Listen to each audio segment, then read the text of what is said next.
Good evening. The time is now 6:49 on Monday, June 16th. I'd like to call to order this meeting of the Cunningham Township Board. The clerk, please call the roll. Trustee Wu? That was me. Oh. Trustee Wu? Trustee Evans? Here. Trustee Hersey? Here. Trustee Colasetti? Trustee Colasetti? Trustee Bishop? Here. Trustee Wilkin? Here. Trustee Quisenberry? Here. Mayor Williams? Here. Supervisor Chenoweth? Present. Assessor Awana? Here.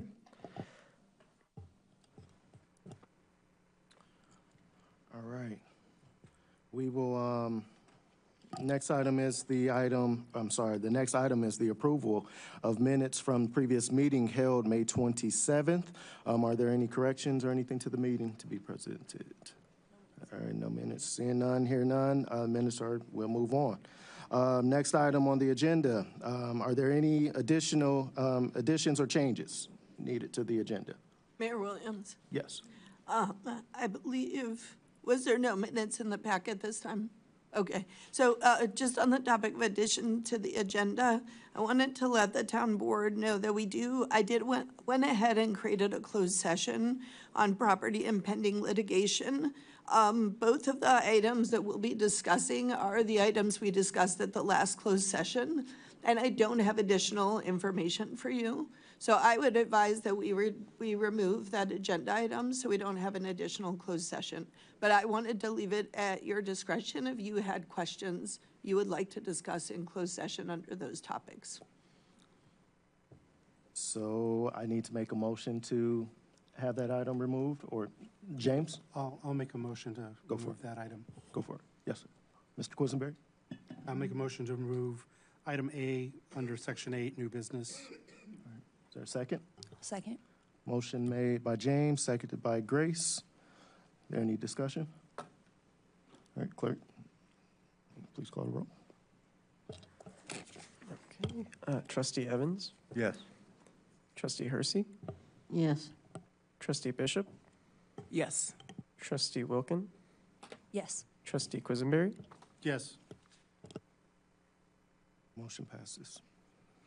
All right, we will move on to public participation. So the floor is now open for public participation. Please state your name before speaking. And each speaker will have 3 minutes to speak.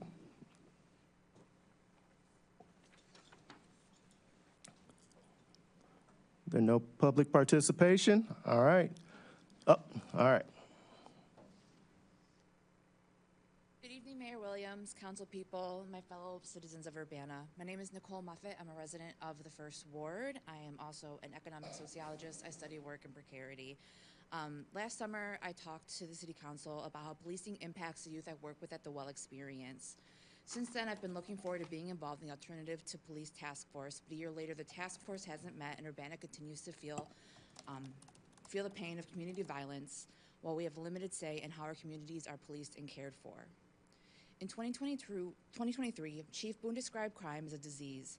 I feel differently. I see crime as a symptom of a lack of community resources, a lack of reliable housing, a lack of productive activities for our youth, a lack of accessible physical and mental health care, a lack of affordable food, a lack of quality education, and a lack of good jobs, a lack of the things that help everyone lead a meaningful and positive life.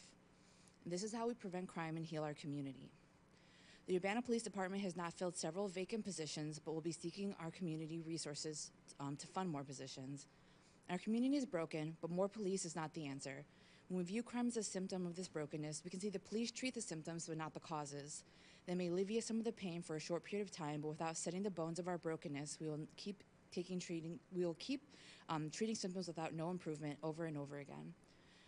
As you vote on our budget for the following year, I hope you consider the ways that we can alleviate the causes of crime and not continue to police and harm our communities who are already experiencing that kind of violence. Thank you. Thank you. Is there any additional public input? All right. Seeing none. We will now move to the committee to verify bills. Will a member of the committee please report on the town fund? Certainly. And just in terms of process, this is the town board meeting, and the next meeting will be a city council, and public participation is welcome at either, but there will be another opportunity for public participation. The town bills report for this last month, in the town fund, we spent $170,343.04. I just had a note in the memo that this includes $98,996.58 to Carl as part of the tax settlement. So it's larger than usual because of that. The general assistance fund, we had expenditures of $224,534.10 in that month. Total expenditures were $394,877.14. There's a list of all expenditures in the packet that the board and the public have access to. And I'm happy to answer any questions about the expenditures, and then I'll give an update from the supervisor's memo during the officer's report. All right. Is there a motion to approve payment of the town fund bills? So moved. I'll second. All right, motion made by Grace, seconded by Chandra. Any discussion? All right, all in favor, say aye.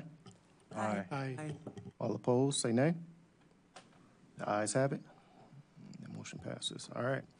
Will the committee please report on the General Assistance Fund? Great, I can speak to, I think the motion and second was to confirm both the town fund and the general assistance fund, correct? Well, we did it individually, so. Okay. Yep. I already gave an update on the general assistance fund, but when we get to reports of officers, I will mention the memo. All right. So is there a motion to approve the General Assistance Fund? Go for it. I'll move to approve the general assistance fund. Second. All right. Moved by James, seconded by Grace. Any discussion? All right. All in favor, say aye. Aye. Aye. All right. All opposed, say nay. All right. The ayes have it. All right. We will now hear reports from officers. Are there any officer reports to be presented at this time? Yeah, I can give the supervisor's memo, and then if the assessor has a report. I'm going from the memo that is in the packet, which is available publicly online. And I'll just go team by team and give the top line highlights because it's quite a long memo. But I do, from the general assistance team, we have seen the number of applicants going up. We tend to, summer is slow in Urbana for most people, but not for social services because we see a reduction in hours and layoffs over the summer, so we tend to be much busier in the summer. We do have a Master of Social Work intern for the summer, and she, Cynthia, and she's supporting us with policy and procedure updates. We have 92 active participants, and 18 of them are homeless, down from 21 in April. We are seeing, although Social Security Administration is kind of grinding to a halt, we actually had 19 people awarded Social Security disability this fiscal year to date, up from 10 last year. So we did see a large number of folks approved, which is great news. We do have 13 folks on our Housing First payments where we pay their rent to keep them housed in subsidized housing. We are part of, there's a spotlight this month on improving the Social Security disability application process, and we are the kind of local conveners to help people get Social Security disability, and we were part of a statewide conversation, and there are photos from that and some information about the presentation. So that's our first team, is our GA team. Our second team is our CARES team, which stands for Cunningham Township Assessment, Alternative Response, and Emergency Services. And essentially, I wanted to give you an update on the displaced residents. I won't dwell on Champaign Park Apartments, but will point you to the News Gazette article. There was also a Fox News segment tonight and a WCIA segment on that topic. I do want to talk about the residents in Urbana. We were working with 14 households who were displaced. And we have basically everyone who had income or a voucher has, with the exception of one household, has an exit strategy. So we do expect everyone to be out of the hotel by the end of the month, and we do expect people to be rehoused at that time. We are using rapid rehousing funds from the state to do that, and that will help to give people a jump start. So it's a double deposit, first month's rent, first month's utilities, moving costs, food stock up, and housewares, including furniture. Many people lost the property was in such terrible condition that they lost many of their belongings. So using the state funds, we were able to replace that. So I'm excited about that. I think the displaced residents at from the Havenstone Apartments, it's not an ideal situation, but I feel pretty good about it because of the rapid rehousing dollars that we were able to receive that you approved at our last meeting. Champaign Park Apartments continues to be of great concern. It does impact Urbana because we are one community. And we do think that there are, somewhere between 60 and 100 homeless residents at that location, and that shelter remains full. And I was able to confirm that with the supervisor of the city of Champaign this afternoon. So essentially, we're also working with that group, but things have been a little bit more slow going in Champaign. I did want to show you that we were at almost 1,900 incoming calls for service last month. That's up from almost 1,600 calls for service the month before. And I have mentioned this before, but essentially, according to the Barry Dunn report, the police department in Urbana gets about 1,600 calls for service a month. So we are, we are 20 full-time, we are 20 staff. They are 85 staff. We have 1,900 incoming calls for service. They have 1,600. It's not a competition, but you do need to look at and compare the situation. The police serve a different role than township, and we can consider ourselves to be complementary. But that said, we are like, the last time we were at 1,900 calls for service, it was the height of the pandemic. And we were like absolutely running wild. So, we need to figure out how we are going to handle that. And the answer to that problem is not going to be what other social service agencies have done in the community at times, which is stop answering the phone.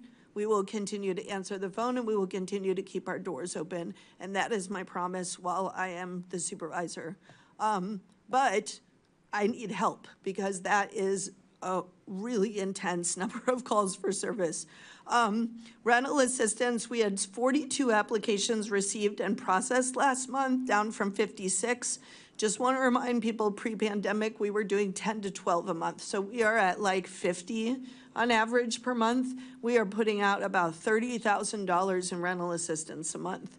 I am grateful that the city of Urbana is going to allocate this, has proposed to allocate CDBG money at about $56,000 a year to help with rental assistance. I really appreciate that.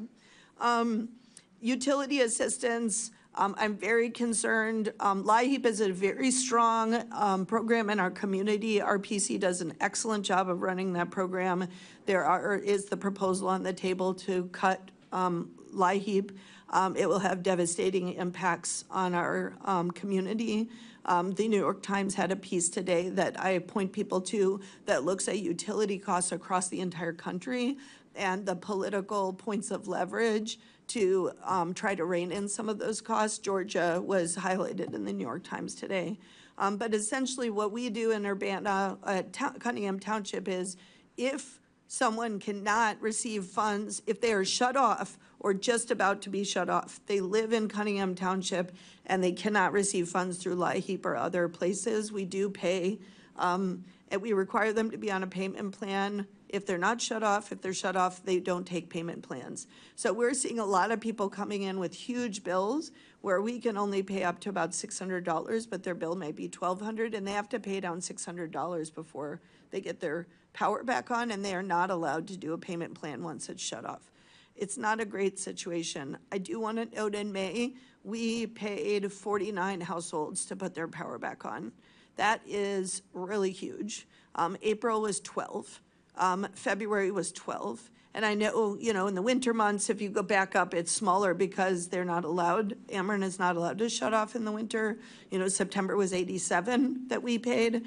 But I just want to point out, we basically, we've been expending significant funds on utility assistance, and I'm concerned about that going forward. We had 20 bus passes and transportation assistance last month. In street outreach, our capacity was 30. We added staff. Our capacity went to 60. We have 79 in the program. School outreach, essentially we received 4 additional family referrals, including 8 children, and from USD, and we had 2 family referrals from Crisis Nursery. Housing and supportive services, we are supporting about a dozen households. 2 are seniors, 4 are families with children, 2 have disabling conditions, and we're helping them to try to find housing straight from homelessness. In our hotel program, we serve 33 households representing 42 individuals, up from our plan of 12. So we've just been flexing that program, using angel donor funds primarily to do that. We did have somebody move into, we had basically 3 pieces of good news. We had 3 participant households moving out. In last month, we had somebody who had been denied 5 times due to an eviction in her past, even though she had steady full-time employment, and she finally was approved for a unit in Champaign and transferred to our rapid rehousing program. So we're very excited for her. Our rapid rehousing program, we are at 11, up from our planned capacity of 10.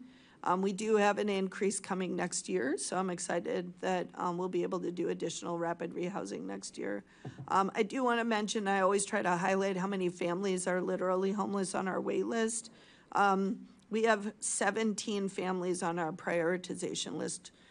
We really, as I've mentioned before, our goal is to be 0 to 1, right, at any given time, and we've been there before, but we are not there now. What families who are interested in being screened who either had children enrolled in Urbana schools or at Crisis Nursery, they can go through Crisis Nursery if they're working with them, but since Urbana schools are closed, they can come directly to us and we'll do that screening. Our angel donor funds is primarily what is floating some of the expansion of hotel stays, and we did receive this year to date about $76,000, so that has been really helpful. And then we serve 5 homeless households with housewarming gifts to help them move into their housing, and we continue to run a help desk hosted on the 2nd floor of the Urbana Free Library. It is open Tuesday afternoons from 12 to 4 and Thursday mornings from 9 to 1, and we can help people apply for any services provided by Cunningham Township, but also SNAP, Medicaid, and other things. And that is staffed by certified digital navigators who are former participants of ours who are now working in the community paid for by us. Our food support, last month we served 80 households. It was a slight decrease from the previous month, but it's because one of our partners is closed for renovations, so we just haven't had as many meals that we've been able to provide folks. And then Solidarity Gardens is going strong. It's a great program. We've got about 70 gardens across Champaign-Urbana. We are hosting an alternative we are hosting a de-escalation training for the Continuum of Service Providers for the Homeless, paid for by the Continuum of Service Providers for the Homeless, but Cunningham Township is organizing it, and that will be on Friday, and it's full, but I'm excited about that piece, and I want to continue to really be a leader in helping folks across Champaign-Urbana and the county train in de-escalation and crisis response. And then in May, the very beginning of May, we hosted a lunch and learn centered around alternative crisis response models, where our social work intern presented on research done on models across the country. And we had a panel that included our Jaya Colasetti as in her capacity as the executive director of races, as well as Karen Sims, someone from CTSO, and Joel Sanders, who's a former police officer in Urbana. And we did a Douglas community garden raising and strawberry picking, which was super fun. I did a lot of shoveling dirt. Douglas Park has been a little bit quiet this last year, but there's a lot of volunteers coming together to kind of raise that garden. And it will be a come and eat garden. So if people see things at Douglas Park, they can come and eat. They don't have to ask questions. They don't have to sign any forms. They don't have to do income verification. They can just come and eat. So we're excited about that. We also did an Aspen Court Schools Out cookout. That was May 31st. And that cookout was in partnership with Urbana Park District's Urbana. And we are really trying hard to work with Aspen Court to seed a garden there. I've asked the mayor to participate in some conversations with the owners or property managers, but they had designated a place for a garden, and the Sun Grant from the city of Urbana was to pay for a shed for tools. But there's a little bit of, I'd like to get to a written agreement with Aspen Court so that there is stability with that garden. But we went ahead and had a schools out cookout in an area of the community that has a lot of precarity, and it was really fun and great, and we appreciate the mayor for coming out and for the community coming out on that. I'm happy to answer any questions you have about the supervisor's memo. Any questions for Township Supervisor? Grace. Thank you. Thanks for all the updates and the work that you and your team are doing.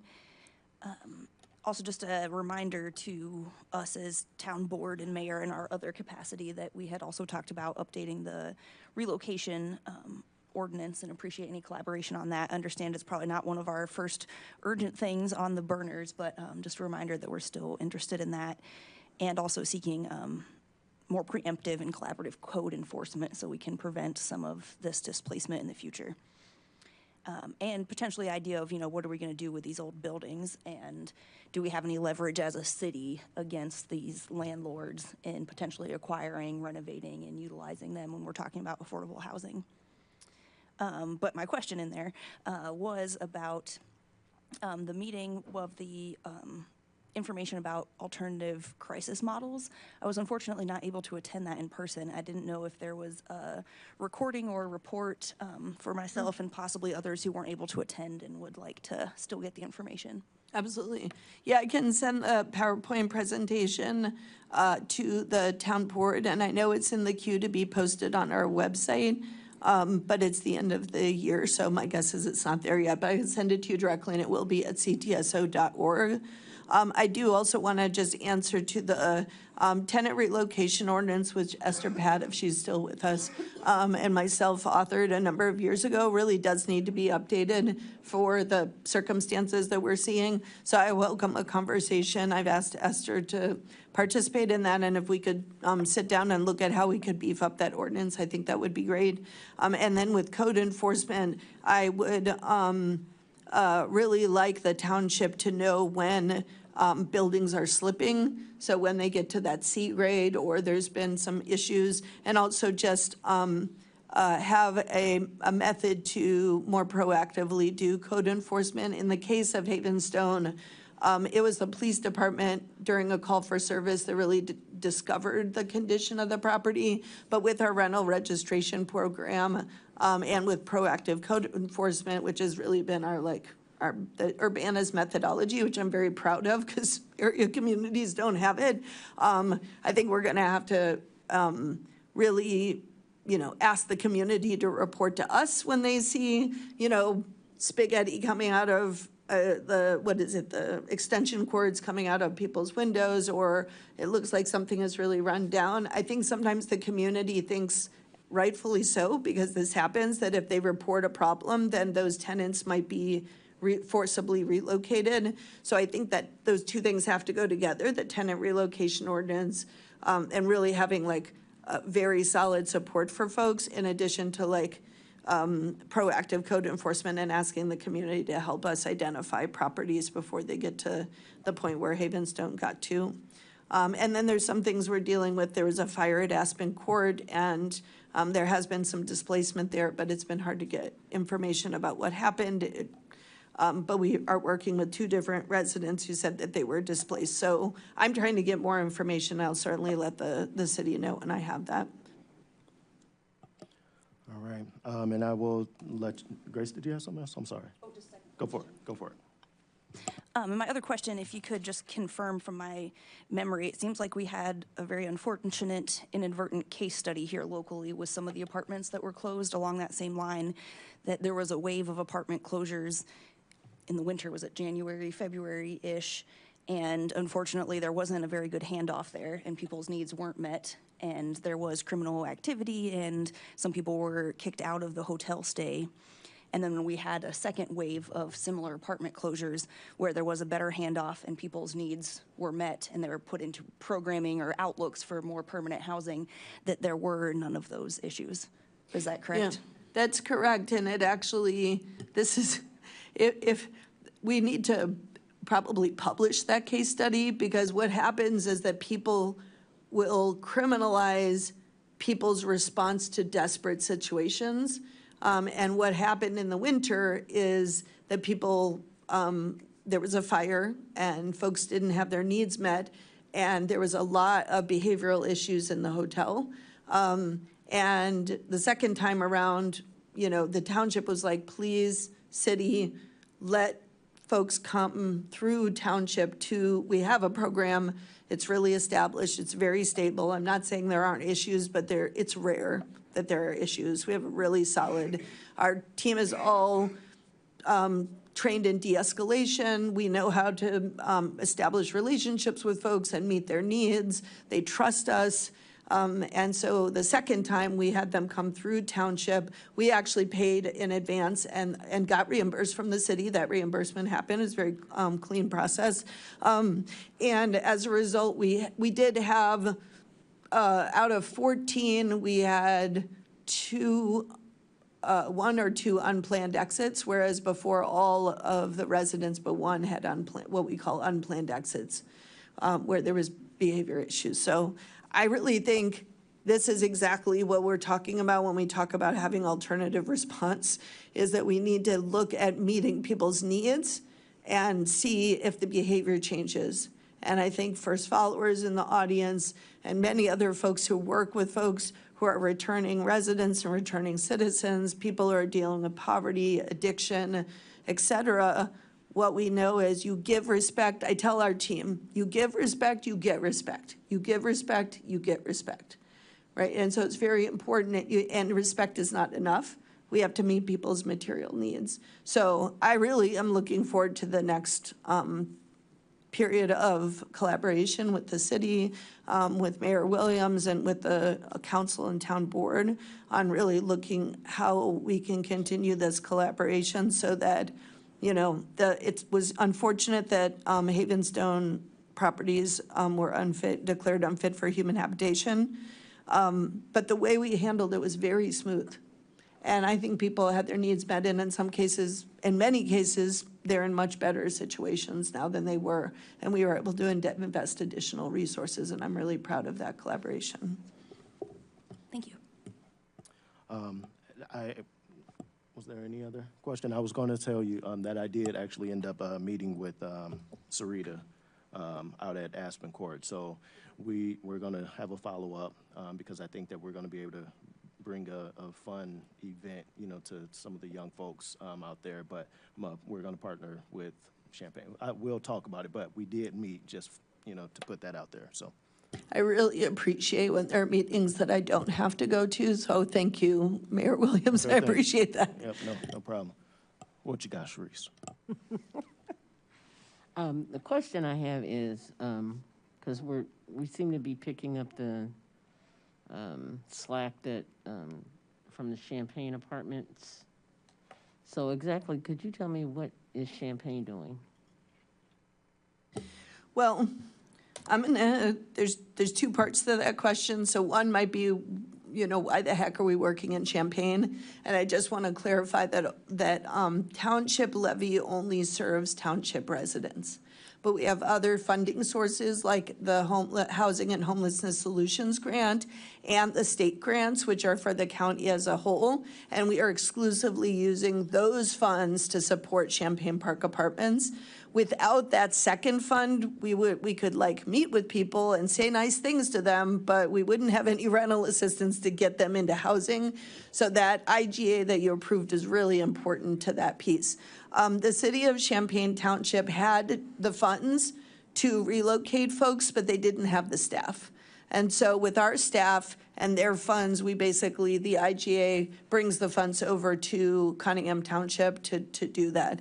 And that's where those dollars came from. I will say the city of Champaign Human Rights and Equity Office has done some canvassing, but I will say time and again, you can't do much if you don't have money in your hands. You can go talk to people all you want, but if you don't have funding to help people with their basic needs, it's a little bit smoke, right? And so, we need to be thinking about emergency funds in both cities.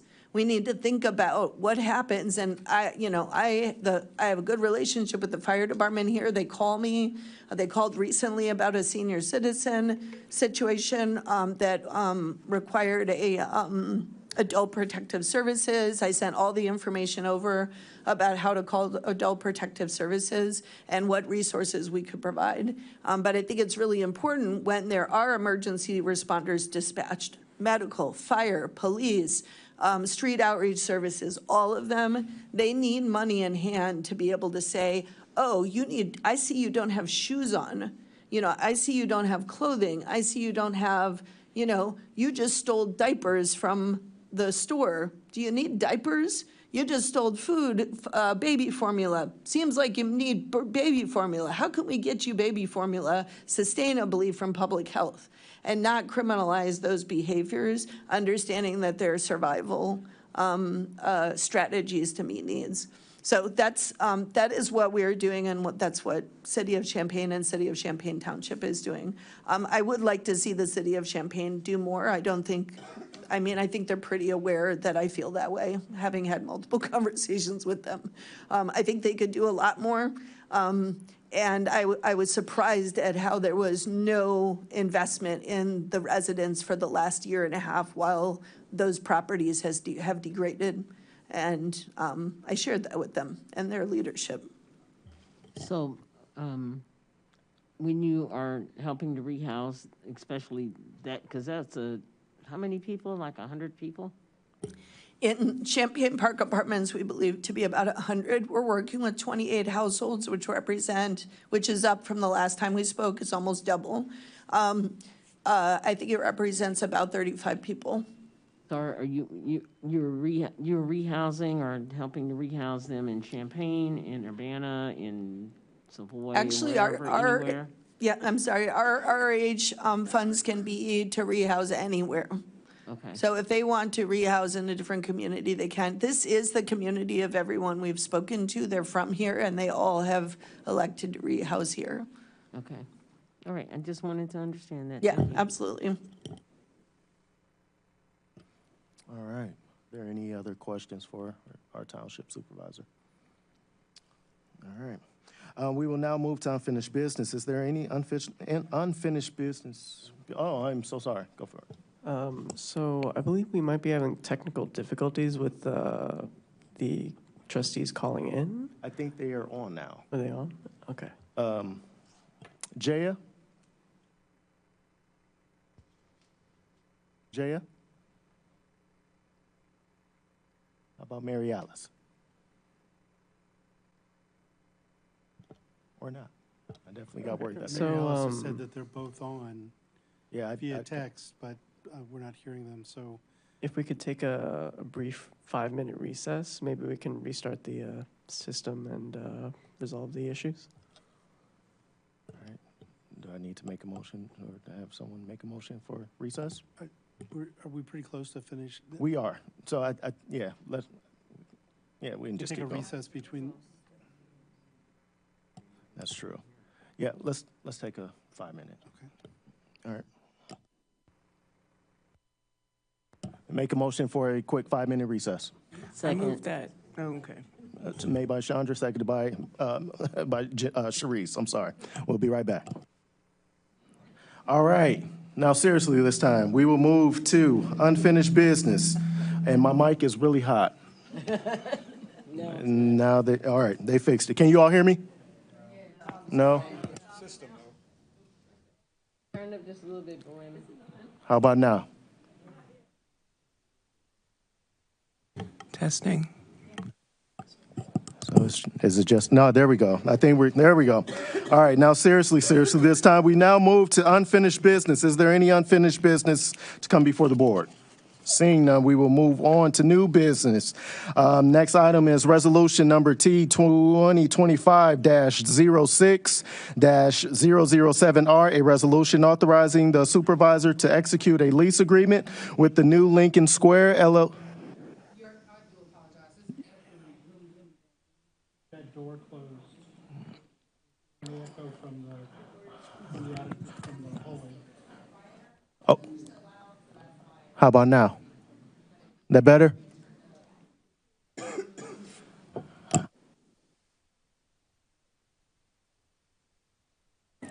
How about now? That better? No? Lord. Y'all making me earn this first 30 days. How about now? All right, we're going to move on. All right. The next item is resolution number T 2025-06-007R, a resolution authorizing the supervisor to execute a lease agreement with the new Lincoln Square LLC for use as space for the township assessor. Is there a motion to adopt this resolution? So moved. Second. All right, moved by Chandra, seconded by Grace. Is there any discussion? All right, seeing none. All in favor, say aye. I just have a quick question. Grace. And could we just clarify, because now after the town board electorate, now we're all good for the town board to approve things like this moving on? Okay, awesome. Thank you. That was all. All right. Motion by Chandra, seconded by Grace. Any more discussion? All right. All in favor, say aye. Aye. Aye. All opposed, say nay. That resolution is adopted. All right. Next item is resolution number T 2025-06-008R, a resolution authorizing the supervisor and/or township assessor to execute a settlement agreement with Presence Central and Suburban Hospitals Network and an intergovernmental agreement with various taxing districts related to the settlement agreement. Is there a motion to adopt this resolution?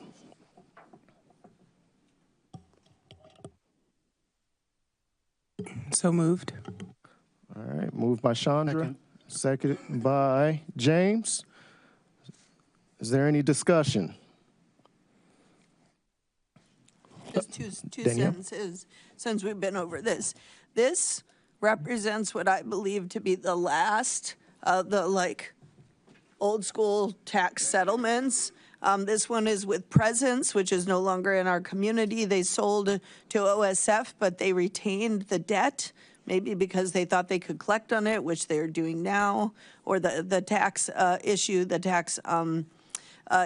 litigation issue. The amount that we are settling at is, that township will pay is $226,722.91. We've already made several payments to Carl Hospital, so we're hoping to stop the bleed soon. All right, thank you for that information. All right, that motion was passed, was presented by Chandra, seconded by James. All in favor, say aye. Aye. All opposed, say nay. All right, the ayes have it. The resolution is adopted. With no further business before this board, this meeting is adjourned. We will now go directly into the Committee of the Whole public hearing meeting that will be chaired by Mr. Quisenberry. Thank you all.